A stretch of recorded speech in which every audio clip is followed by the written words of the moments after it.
જેવું છે. ઈ દીકરી ફોન કરે એના મમ્મીને અને રંગપડિયા પરિવારને હું આંગણે પધાર્યો છું તો માતાઓ તમને બે હાથ જોડીને નમ્ર વિનંતી કે દીકરી જ્યારે પિયરમાં હોય ને ત્યારે તમારે જેમ શિખામણ દેવી ને એમ દઈ દેજો. પછી હા ન જાય ને પછી તમારી શિખામણની એને જરૂર નથી. આ તમારી શિખામણ છે ને ત્યાં મહાભારત સર્જે છે. બાપ ખોટી વાત છે.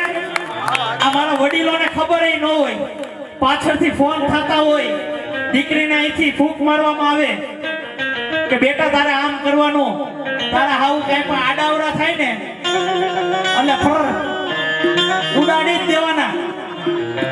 એટલે એવી ફૂંક મારતા હોય તો બંધ થઈ જાજો. અને બીજા નંબરમાં હું ફૂંકની વાત કરતો તો, નાગજરામાંથી દીકરી પરણીને સુરત આવે ને એટલે ત્યાં તો ક્યાંય ચૂલા હોય નહીં, ત્યાં તો ઓલું લાઇટર હોય.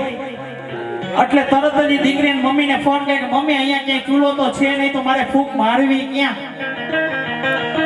એટલે માં વળી સલાહ આપે કે બેટા ફૂંક દરરોજ કાઢી નાખવી હો, ગોટાળો થાય એવું ન કરવું.